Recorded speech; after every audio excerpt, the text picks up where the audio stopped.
Okay, you guys, so new updates on the custody battle between Halle Bailey and DDG. So earlier this year, Halle got temporary sole custody of Halo and a restraining order after alleging that DDG was abusive towards her. Now, DDG wanted his mom to supervise his visits and even tried to stop Halle from taking Halo to Italy. Now, just to be clear, DDG, by order of the court, has to have supervised visits with Halo. Outside of that, he cannot see him. So DDG initially was trying to get his mom to supervise these visits, but the judge was like, no, we need to get a professional monitor. So his mom is blocked from supervising any of the visits, and that's due to Halle Bailey saying that she felt like his mom would not be a good fit to supervise his visits because she was part of the enabling. So here's the breakdown of what the courts agreed on. So DDG can see Halo, but his visitation hours are from 9 a.m. to 6 p.m. daily.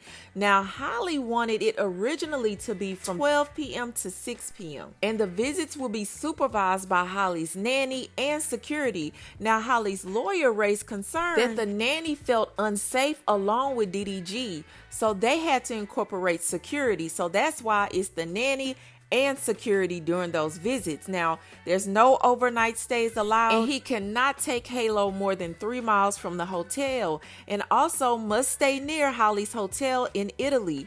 No social media post of Halo at all by DDG. Now, these strict rules say a lot. It's saying that the courts truly believe that Halle has real concerns for Halo's safety. And I'm sure DDG did want his mom involved for emotional support, but again, the judge shut that down. But the nanny being scared to be alone with DDG and Halo, in my personal opinion, I feel like that's a bit of a stretch, because nowhere in Halle Bailey's report did it say that he was abusive towards Halo in any way. Now, do I believe that DDG put paws on Halle? Yes, I do. Do I believe that Halle put paws on DDG? Yes, I do. But I don't believe that he will harm his child in any way, and I have never heard of DDG hitting the nanny or any other woman at that. So in my opinion, I'm not the nanny, but I feel like all of that is an exaggeration to really get the courts more so on their side and to get the public on their side. Because in my personal opinion,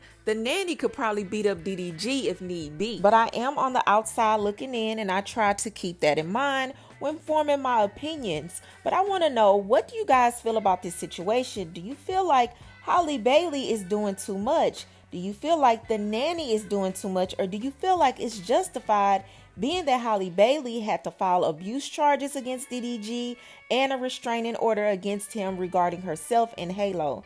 Y'all let me know what you think about this in the comments below. But moving on to the next story. Okay, you guys, so if things aren't already wild enough, things are getting wilder outside of Diddy's trial. So Justin was leaving the courthouse after Diddy's trial, and he was walking to his van when someone in the crowd started yelling. Take a listen. Justin, can I get a kiss?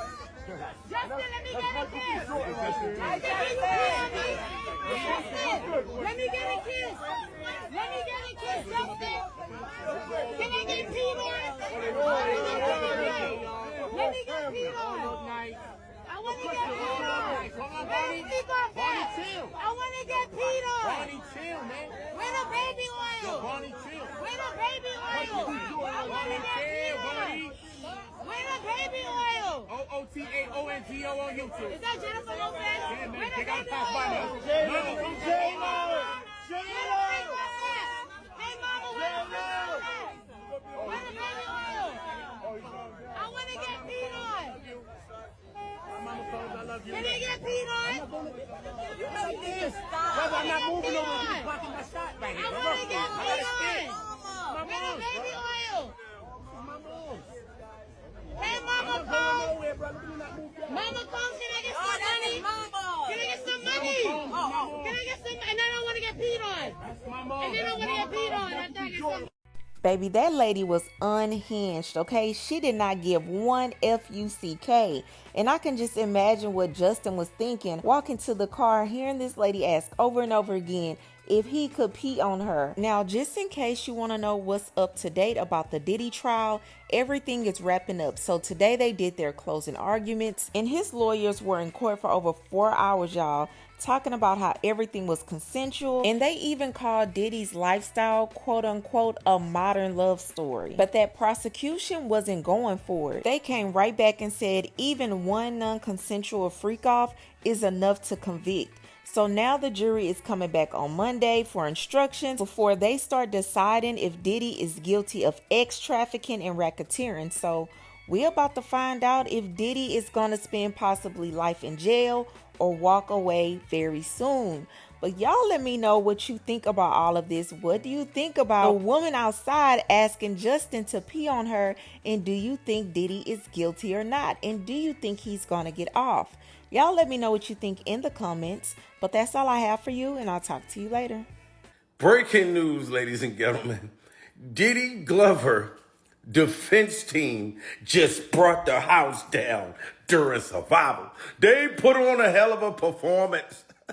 They said to Cassie, Diddy's lawyer, motherfucker said Cassie was keeping it gangster in the freak-off dungeon. That kitty cat was real. It was real, and it was consensual. You know what I'm saying? This is what they're going with, guys. I do not know. I know the dude put on a hell of a performance, and the prosecution did their thing yesterday. You know what I'm saying? So I don't know. What do y'all think?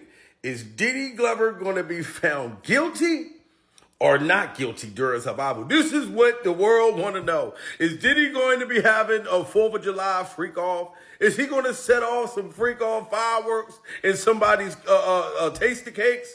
I want to know what y'all think during survival.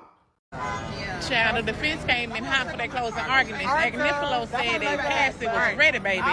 Baby, she ain't naive. She had 2 phones. One for Kid Cudi and one for Diddy, baby. Ain't nothing about her scary. This is a grown woman that knew what she was doing and had motive to sit on the stand and lie. What was the motive? That $30 million that she got. After Diddy denied her request to buy the rights to her book for $30 million. Cassie filed a lawsuit. Y'all already know that. Agnifilo say, baby, that's the motive. That is the motive, and all of these women are lying. You know why? Because there is lack of evidence that Diddy did anything wrong. As a matter of fact, Agnifilo said Cassie was gangster, baby. Child, when I mean to tell you, it was a whole key in that courtroom during closing arguments. The jury was tuned in, front, center, loaded, unlike yesterday. It was a snooze fest. Is it just me, or do others feel like the RICO case that the SDNY is putting on is not the same case that they started with when these indictments and raids were happening on Diddy's home?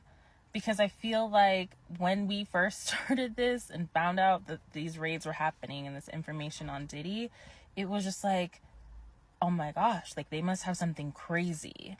And they said they confiscated hard drives and all these things, and I don't know if they're not coming into play because of maybe very big names and faces that would have been on those tapes. But right now, I don't know if the prosecution has proven their case beyond a reasonable doubt. We've established he's not a great boyfriend. We've established that he has very weird sexual appetites and tastes. But the fact that the defense didn't even call any witnesses, and then the prosecution has dropped 3 charges, I don't know. I don't know if it's going to be enough for a jury to convict him, but maybe I'm wrong. You guys let me know.